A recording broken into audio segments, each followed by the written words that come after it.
Let's get into it. 1, 2, 3.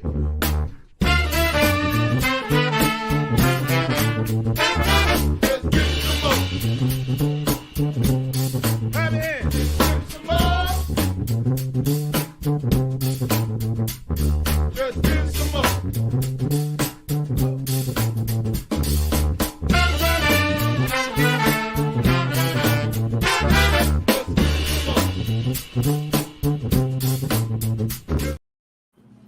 Why, hello, and welcome to My Whiskey Den, your favorite public access whiskey review show where craft whiskey is king. Tonight, we're going to be talking about Ben Holladay from Mike's neck of the woods over in that Kansas City region. I'm sorry, I almost want to branch out and call it a region. You do have several distilleries right in the Kansas City area, more than what people would think. Yes. So, we're going to be jumping on that. It is good to see everyone in the chat. Jesse, Dave, Renita. Oh, Emily's out there. Good to see all of you right away tonight. Before we go any further, do you want to tell people about the Bar Cart Co-op, Mike? I do. I'm just reading everybody. What in the hell was that? That was breaking the bottle like you did with Iron Root, like right before the review. That subject came up this weekend. Anyway, okay. We are proud members of the Bar Cart Co-op, which is a collection of friends who create content for the whiskey and other distilled spirits public. The Bar Cart Co-op YouTube and Facebook pages have information about upcoming and past special shows, which happen about every quarter. From blind tastings to distiller panels to discussions of special collaborations and the usage of unique grains, the Bar Cart Co-op has educational and fun episodes for your enjoyment, including the last show that they did, which was Distilling History with Steve Bayshore, Eric Wolf, Alan Bishop, and hosted by Kevin Rose. They talked about 2 historical distilling projects going underway at the constantly happening at George Washington Distillery, Mount Vernon Distillery, and then also Stoll and Wolf, where in both places working on recipes from the 1700s. Then there's Distillers Talk, which is the oldest show in the group, hosted by Christy Atkinson and Alan Bishop. It's a conversation with people from distilleries and distillery adjacent that gets into deep and sometimes off the rails and back again discussions with their interviews. New episodes arrive at the end of the work week. And if that one is not nerdy enough, then check out One Piece at a Time Distilling Institute. This is where Alan Bishop answers any questions about distilling and often puts them to the test. It could be individual grains, mash bills, equipment, and methodology. New episodes come out randomly, so subscribe to that one. And then there's the Bourbon Turntable, where they mix the love of music with the love of whiskey. They have conversations with musicians, writers, distillery folks, and common folks like us about music and whiskey. It releases every Wednesday on all your platforms, including YouTube. Last week was a part 2 episode with members from Mojo Thunder. Coming up, not necessarily in this order, or maybe in this order, Liberty Pole Spirits, a band out of Nashville called Revelry, a band out of Alabama called In Theory. There will be a live roundtable coming up, and then there will be a show for Alan Bishop Day. Miss Maggie Kimbrell will be on. And then Jason Bronner and Ethan Spalding from Buzzard's Roost. So got them all lined up there. So then we'll go with If You Have Ghosts, You Have Everything, which is a show about the spirits and paranormal among us, as well as the unexplained and the spiritual. There are 4 seasons in the can, as they say, 5th one on the way. So subscribe on Spotify to get all of those. And then we have Whiskey Ring Podcast with our friend David Levine. David does really good interviews. David does really good reviews. David does a really good job of keeping track of his records. David does all the things that we won't do. Sorry. I was holding the bottle all day. You're holding the bottle the whole time? Oh, most of the time. Oh, are you trying to act like you're frozen? No, I don't want to be frozen like that. A little free advertising. Nothing too exciting. So, yeah, even though we're sponsored by Rieger, right? Yeah, you would have thought that to one day. Good God. So for some people at a tailgate, because Rieger gave us whiskey to share, as did well, Rieger gave us whiskey. Elderbrand gave us brandy. And Wollersheim and the rum. Why is the name escaping me? And I apologize. Paradise North. Thank you. I'm sorry. Anyway, they give us their spirits to do that. And so conversation came up with these professional tailgaters because we're talking with them. We're like, well, you guys are sponsored by Rieger. I'm like, no, Rieger just gave us whiskey. We didn't. So it's like we weren't allowed to talk with anybody or something. Like, you're sponsored. No, we're not. There's no sponsorships here, sir. I assure you. Give us free stuff to give away. There, that's what happened. Whiskey and pour it. Yeah, and that's what we did. And it went over well. With one tiny girl, stupendously. Oh, she loved the rum. Well, all of it actually. She loves all of it. So. But tonight, we are talking about Ben Holladay. Like I said, it is Missouri straight bourbon whiskey. You have the bottled and bond, I assume? Well, there is no other kind. There's no other kind. Oops, I almost ripped my earpiece out. There we go. The only ones that is not bottled in bond is when they do the, they'll call it one barrel bourbon or Rickhouse proof. Rickhouse, yeah. Or there is the Cave series. Oh, I don't know about the Cave. I knew about the Rickhouse. The one I have, which is actually kind of nice on here, to tell you what warehouse and what percentage of it came from what floor. Yes. It's interesting because there are 7 floors. So what percentage of it came from what floor? The one I have is 21% floor 1 and 79% floor 5. Yeah. Now that could get really interesting on a blending thing alone, just between floors or figuring out what characteristics come up on each one. So yeah, I love information. Their information is great. They just don't necessarily say what the mash bill is for the mash bill nerds. You know, the information that they are forthcoming with is the fact that it is the same mash bill that from back in the day.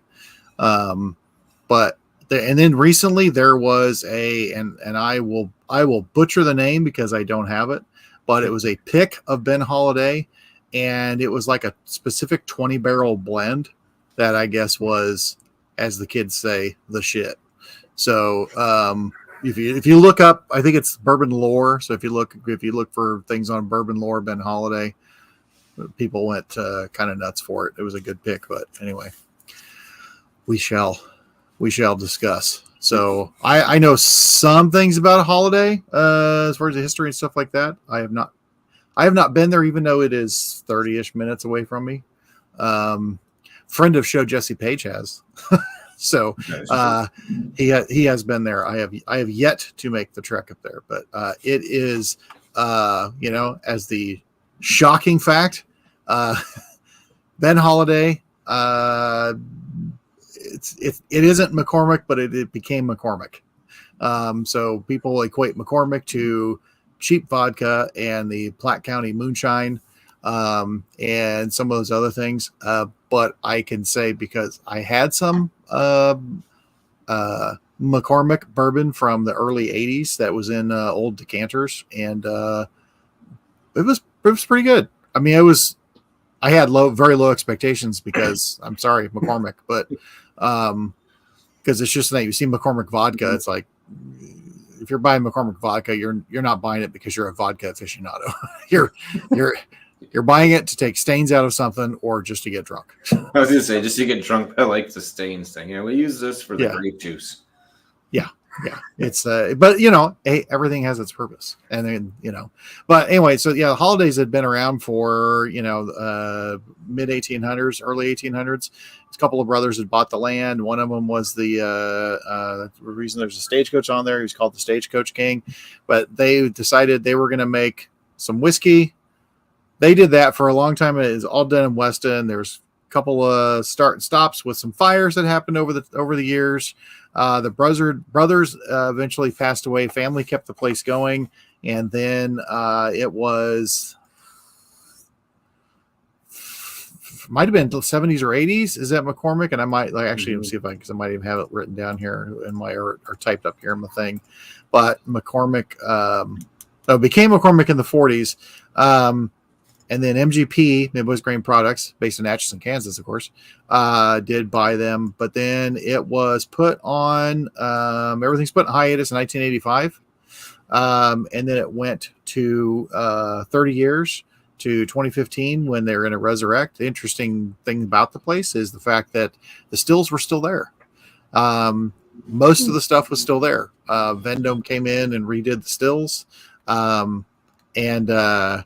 Coincidence that 1985 and 2015 were years that the Royals won the World Series? I think not. But it's just an interesting fact. Weston is a cool little town. If you're in the area, I'd highly recommend going up there. But when they went to redo it, they also brought everything back, and they didn't just rush stuff out. Like, they didn't just say, all right, let's just run some spirit out. They waited, and this bourbon didn't get released. Even though it's bottled in bond, and most people do 4, they didn't do it until 6 years old. They waited and did it there. The area up there in Weston is on, I believe, the same limestone shelf that Kentucky is. It's not that far from Kentucky. The weather is not drastically different between the two. There's a little higher temperatures, we get, but it's right across that way there. So anyway, it's pretty interesting. It's a cool little story, but I have no idea how much they laid down when they were originally laying stuff down when they're doing it, but it went from here's the first release, and then it's like everywhere. And like they had bottled in bond, like you said. Then they had like the farmhouse release for some, like the rye or some of this, where it's just like the more potent version. Or Rickhouse proof. Rickhouse proof. And 1 barrel. Yeah, the 1 barrel bourbon. It's a cool story because it, like I was saying when I was talking about J. Henry and other bourbons from the Midwest. For me, it tends to have to get to the 5 to 6 year range before you start to. Not that you can't tell where it's going, but that's where I think it really starts to get legs here. Is kind of in that 6 year range, 5, 6 years. I'm like, okay, now you're getting some extra layering going on. So I am excited about that. To have a little sniff here. Woo. Allegedly. It was a sick ostrich. Didn't say allegedly. Okay, here. You have it poured yet? What's that? I do. I have a poured. Sorry, I was writing something down. No, you're all good. So, I'll tell you that when I first had this, when they released it, it was released pretty close to the same time. I believe. Remember, we're lovers, not experts. But it released, I think, at the same time as the Rieger bottled in bond bourbon. And it was quite a bit different between the two, where Rieger had a richer grain note to it, yeast to it, not grainy, but you could taste the grain in it. Mm-hmm. My first comment when I had this was, if you give it to me blind, I would think that you give me a Kentucky bourbon, which is not a slam against it. There wasn't anything that stood out as Missouri or craft, specifically craft. It does not. Did not nose or taste like a typical craft whiskey. At the tail end of the first part of nosing it, trailing all the way through the middle and end, you get the light bit. The first inhale, you get little light notes like lemon, zest, little effervescence, and then I start getting like kind of what you're saying in Kentucky, like a deeper, richer, and I don't want to call it even molasses, but really dark caramel.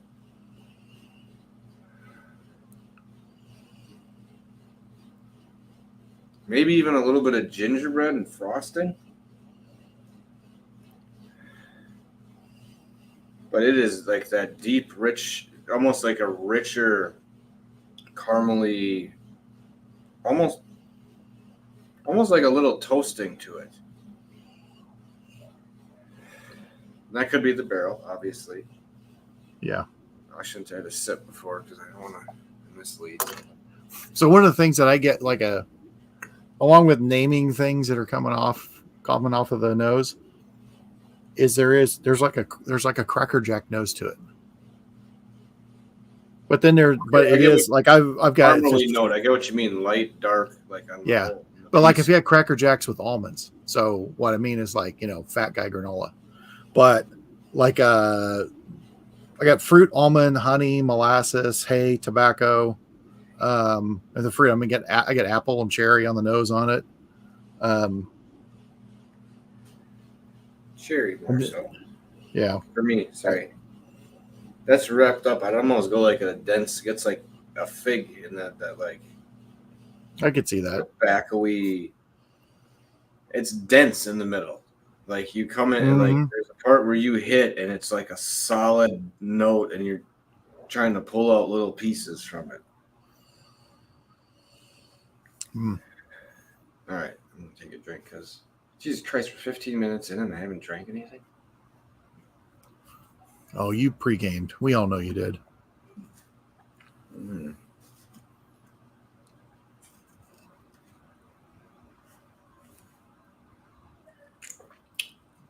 It swirls like a light butterscotch or caramel on the tongue. You can tell it's oily, but it's not. I don't want to say it's overly thick, but it's still sticking around even now as I'm talking. But it's not heavy. No. Okay, I'm going to go back for some other stuff. So I got on the palate, excuse me, I'm getting, I've got little hay, fruit, citrus, honey, a little bit of white pepper. But overall, the palate is just very soft and even. It's like like you said, there's a viscosity to it, a little oiliness, but it's not a thick oiliness. It's like just enough to just put a slight coating over everything. And it's very even. It's not there's no spike to it except that slight bit of pepper. And then it just really just stays. I really didn't get pepper until the end either, until I opened up. Yeah. After I swallowed and got a little bit of an inhale, just on the outside edge of my tongue and my cheeks is where I got a little bit of a pepper note. When I first had the very first sip before, it was a little bit richer and more of that tobacco-y molasses note. But right now, getting a bigger mouthful of it when tasting it, I'm getting a little bit more of that honey side of things being deeper and richer. And I get at the very, very end of the palate, I get a little oak and tobacco before it starts swapping into the finish. And that finish, that's like the proof, obviously it's bottled and bond. So, it's 50%, but the proof that's the only time that the proof comes out for me is on the finish. Cause it's just carrying those flavors through. Honey carameled apple. It's like you got a carameled apple, cut it up, and then drizzled honey on the side of it. I could see that. Definitely, that's in the mouth before you open up. Those are like the major notes that I'm getting. Yeah, this is going down way too easy. No, it's extremely easy to drink, especially at 50%. It's very, very easy to drink. Yeah, until you open up, it hides the black pepper, a little bit of baking spice. The tobacco underneath my tongue, there's a tobacco note, but it's almost mixing with like a little bit of bitter chocolate. I can't tell if that's the little bit of the heat spike or if that's like I could see that. There's that bitterness, which also might be the oak tannins coming out. Yeah. Coming across as bitter, but no, I dig it. I've gone through a couple. So and I've got a 1 barrel of the bourbon. I dig it. I mean, it's very, how about this? It's not, for a lot of people say there's an entry, like with some things we'll look for like an entry whiskey that applies to people. Yeah. I wouldn't call this an entry whiskey, but I do think it appeals to a lot of people. I think if you're going to put this in a problem is the and I'm this isn't necessarily my personal opinion. I'm paraphrasing and repeating what I've heard people before. It's that craft entry point of the dollar, because this is between 50 and 60, or I've seen it in Costco under 50 a couple of times, like $47.99. But that's hard for a lot of people to swallow, but it is also 50% and 6 years old. So yeah, I don't think there's anything wrong with it. I think that's And the only thing I remember them having a problem with, under 70, you've done a good it's also job. it's a screw top, which I like. Yeah. It also, they had to change their screw tops. The first bottles that came out, I can't remember if they were cracking or something like that, but they had to change them over so that they made them another color, so you knew which ones you were getting. But it's a nice package. It's a nice looking bottle, as you had up on there.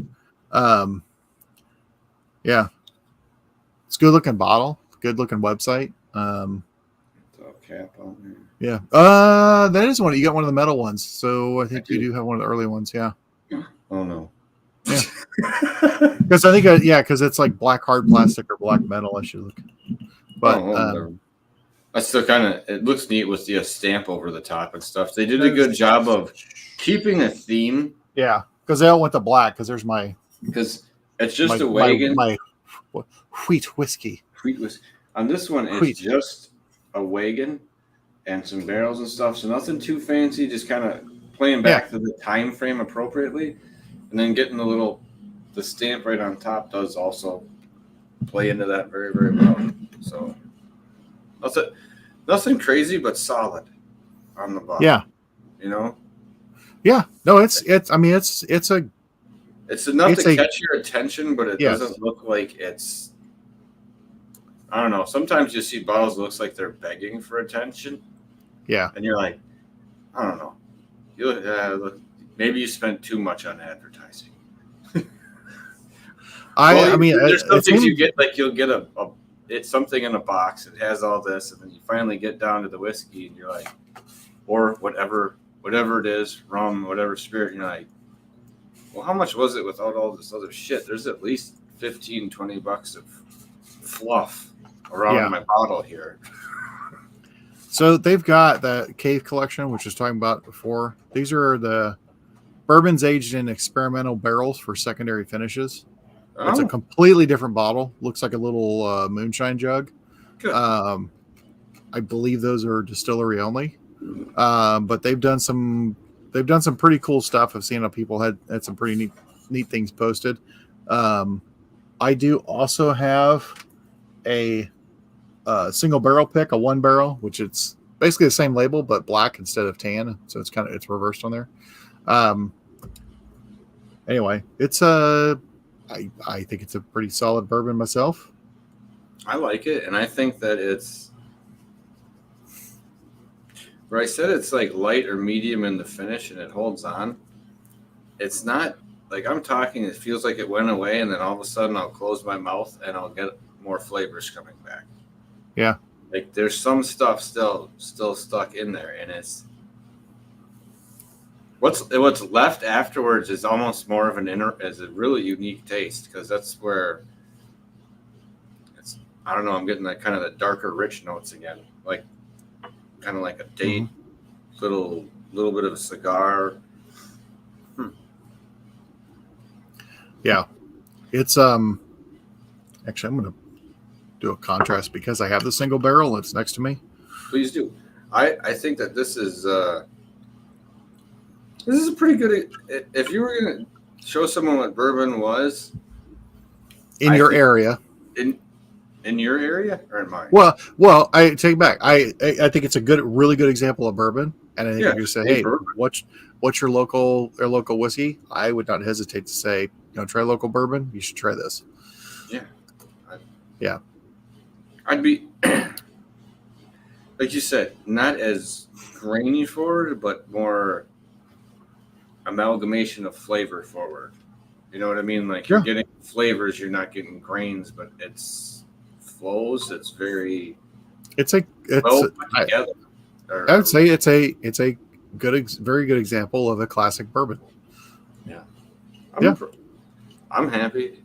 Hopefully that passes for some groups.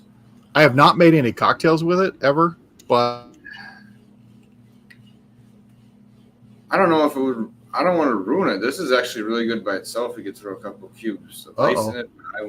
You're coming back. Or okay. I thought I was trying to tell if that was you or that was me that froze, but anyway, that's fine. Could have been both of us. It's probably.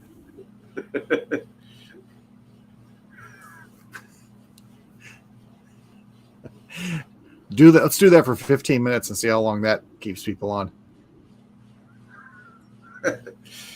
Not tonight, but Emily would kick us both off. it would be funny if someone else takes over the stream. Yeah, they're done. Yeah. Got enough of this shit. We are done with you. Yeah. But I dig it. We'll have to do it when you can get the wheat up there, or I can. No, they have it at a place now. Excuse me. Okay, so we can make the wheat show up. I really like the middle of the beginning, middle of the flavors on this. That's where it churns up everything before it goes away. The little bold explosion and stuff does fade, but in the finish, it does. It's very elongated where you get a chance to pull the flavors out. Yeah, I like this. I don't know. What cocktail do you think if you were going to put it? I mean, I'd have to try it in a. I'd have to try it in a Manhattan and an old fashioned. I think it would do. I think you'd make a good old fashioned with it. I don't know if it would. How much it would fight, or you'd feel the bite in a Wisconsin old fashioned. I think in a normal one, it would hold a little bit more of its own flavor, but I think it would make a good one. I don't know. I'm gonna think of something else here that's I don't know fit into, but no, I like this. I'd use it for a classic bourbon cocktail. The single barrel one is everything of the regular, and everything is like evenly elevated, except for the finish just goes longer. That's what you're looking for from it. Well, yeah, or something way different. Yeah, I was gonna say sometimes it's hard to go up and keep the same profile the whole way. You know, a lot of times you'll lose something, or something will come out and alter when you start proofing down a bit. Yeah. So to be able to kind of just hold that and make it stronger is actually is a good deal. Yeah. So I'm happy. I am too. I like that. I'll have to, like I said, we'll look for another one of those and get started on that. Everybody should look for one. I mean, they got it in Kentucky. They've got it in Texas. They've got it in Wisconsin. It does have a pretty good distribution. It's got a really good distribution. Starting to push in a lot of areas. So it makes me wonder how much they lay down, because it's a lot of places. Well, if you knew the intent was to wait 5-6 years, then. But that would have been initially you were laying down a lot. But the fact that they were patient enough to wait 6 years, also that they put all that money into the renovation, they did everything else. They really did everything right, and then waited that 6 years for that first release. But maybe during that time too, that would be interesting, is that, maybe some people got to try it along the way and they're like, we're with you on this one. We will wait. Please lay a lot of it down. Well, that happened with a lot of people usually when people start, they'll bring in somebody from the industry of name or trust that they know to kind of go over things and let you know, you're headed in the right direction here, something's wrong here. That's not as a bad thing, but it's always good, especially in the beginning, to kind of get other people's opinions on where things should be set. If you're going to play at the beginning, don't play halfway through, or get it set back. So, well, I like this. We're a little early, but what did you end up doing this weekend? I heard you took a trip, Mike. I took a trip. I went out to see our friend. Got to see some fun things, but went out to see our and stay with our lovely friend Kevin, and his lovely wife Cindy, and so went out there. Got to see our friend Drew. Oh, got to see married Drew. The trying to think of what did we do? Oh, saw Ben. What? You ended up seeing Ben? Ran into Kentucky Artisan, dropped off a bottle from the fantasy league. Oh, yes. Yeah. So went in there and tried. Your homage from last year. I don't remember what we tried. It was one of the Jeffersons. Is there a Jefferson specific? Probably. I don't know. I don't remember. Atlantic too. I should look it up. I'm sleep deprived. But anyway, I tried that. Got to chat with Ben for a while. It was cool. Tried some stuff off the still at Kentucky Artisan. Friday went out to see the goings on at the newly arriving Old Homestead. Checked out the grounds at Patoka Lake, where that's at. Saw the winery, saw the brewery, saw the distillery up and coming, trying to get as much stuff laid down as possible to have things going. To be different is hard. I mean, they will have bourbon and rye, but and other things. Tropics, you are correct, Jesse. Thank you.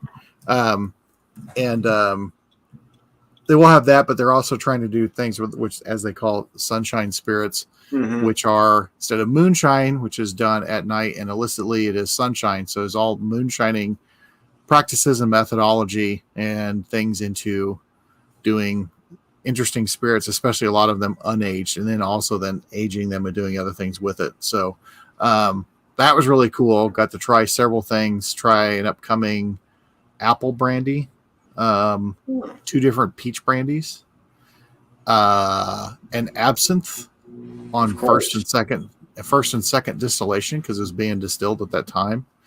Then there was the sunshine spirits, the sunflower, the base for it, which is distilled sunflowers and other things. So yeah, as Kevin said, also with the sunflower whiskey base, so that the sunflowers are the base of a lot of stuff. Really cool. Facility's cool. New hotel, lots of cool stuff. Did try a little bit of one beer from the brewery. So we were really cool when everything's open there. It's already a destination spot. So if you want to go there and go do trails and do all kinds of other stuff and go do wine tasting, etc., it's a pretty cool setup. So spent the day there. Then went to a CD release party for Mojo Thunder, who's been on Bourbon Turntable a few times. Good band. I enjoy listening to them. It was really cool to see them live. But the opener, she didn't know who the opener was until the night before. I didn't, and I'd seen the opener on YouTube or on other videos. The Laid Back Country Picker. Highly recommend that you look that up. I'm sure Emily's making a link right now as we speak because that's what she do. Laid Back Country Picker was an absolute trip to see them live. You're just going to have to look it up. So that was really cool. And as I started telling you before, there's something with these places in Louisville where they have chicken tenders that are really chicken breasts, and then also killer tots, which is odd. Not everyone has fantastic tots because you have to get them. At least I want the outside at least crispy in my mind. Oh, they are crispy. Okay. But like the first place, which was about a year ago, when it was a place called the Fox Den. I mean, these tots, not only were they good, they basically give you like a bag of tots. It was a hostile amount of tots, and the tenders were really, really big. And I said that was at Fox Den. This is a place called Zanzibar.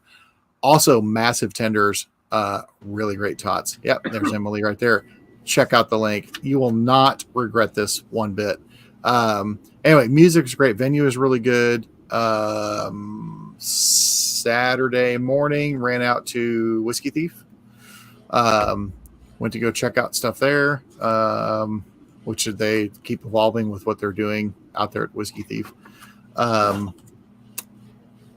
What else do we do Saturday? Oh, and Saturday night was more music. Saw a sweet lady in the afternoon at a really cool a bar that was a dive bar that was celebrating its 90th anniversary, and so there was music all day long.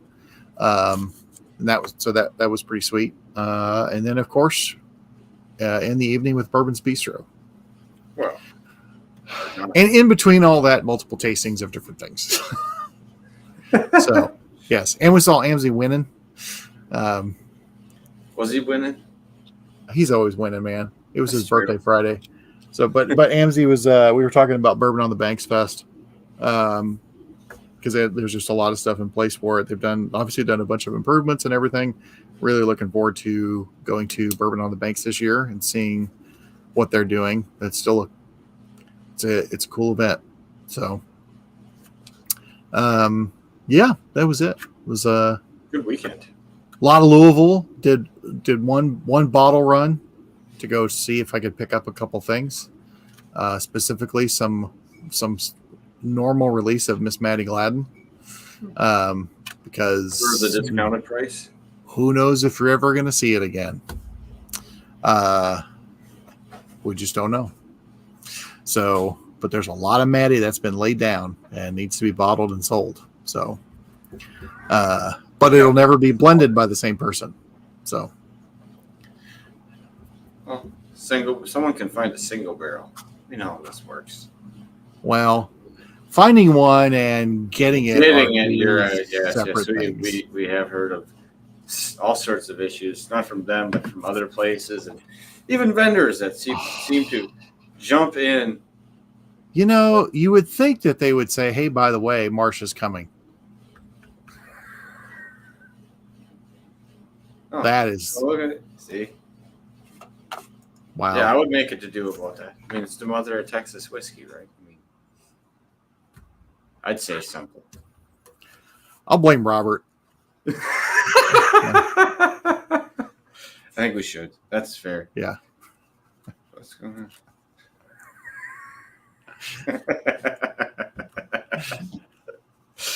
Yeah.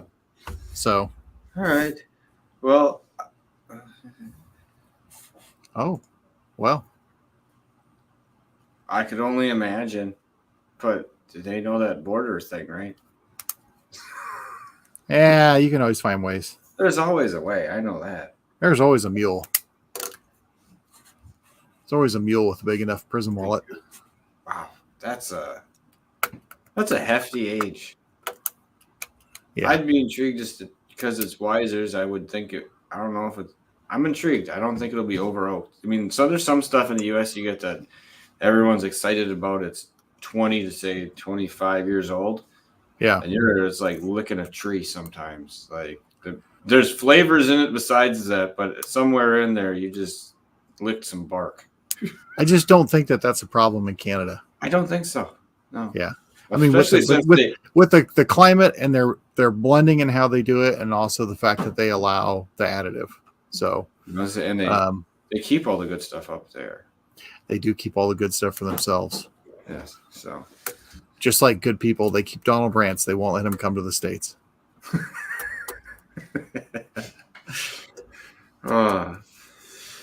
All right. Well, I think I'm good for the evening. We've talked about Ben Holladay. We're gonna do a couple more of these because I have been pretty pleased with this one. I tried one other one that I liked as well too, but I think they deserve a formal review. And I know they have is it soft winter wheat or soft red wheat? Soft red wheat. Red wheat. I thought it was red winter, but I mean that's just No. Yeah. We'll try that And one. there's also the Rick House proof of that, which is Well, and then we had some Good. other red wheats in the past. There was that one from Maker's Mark. Douglas, something in Douglas, I think it was, and I almost thought it was a rye because of the red wheat that was in that one. It was a red winter wheat. And I'm like, it had a little bit more spice and body, so I'm intrigued to see if that one does the same way. So, Yeah. fair enough. So, I'm gonna hop off. I think we both should. Well, don't hurt yourself. Well, it's a long way down from this chair. but I'll brace myself. So, what is next week? Is it Labor Day? Someone's got me all confused at work if it's this week or next weekend. So always first weekend in September. First weekend in September. I don't know. Yeah. We'll see. If I don't think I'm against doing something. We can, we'll have to figure that out.